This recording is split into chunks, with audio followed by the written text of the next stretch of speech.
আসসালামু আলাইকুম। ওয়ালাইকুম আসসালাম।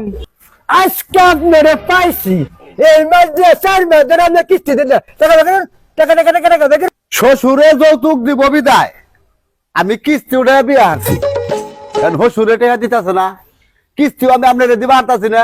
যান যান শ্বশুর বাড়ি যান, কিস্তি নিয়ে এখন আমার কি। কিস্তি না নিয়ে তো অফিসে যান যাবো না। দাদা কেছে আপনি হসিবাড়ি কিস্তি নিগে কভালে কি কিস্তি আছে না কভালে গুতাই আছে আল্লাহ না বুদ্ধি জানে। যাই দেখি দেখা যায় কি হয়।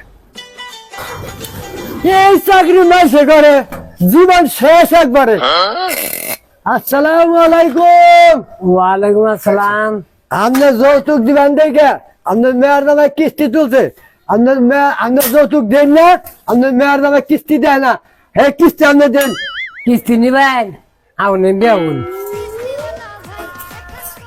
গত সপ্তাহে দাম দিয়ে কিস্তি দিল না, তার লগে আপনার লগে যে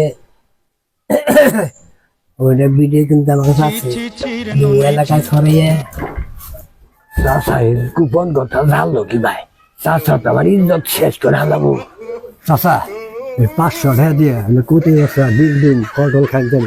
আর আপনার মেয়ের আমার নামে কিস্তি সব পরিশোধ আজকে একবার কোনো ঝামেলা নাই না।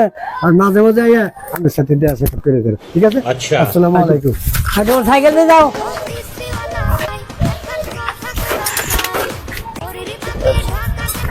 আরে কিভাবে নিয়ন্ত্রণে আনতে হয় ওইটা আমার ঠিকই জানা আছে।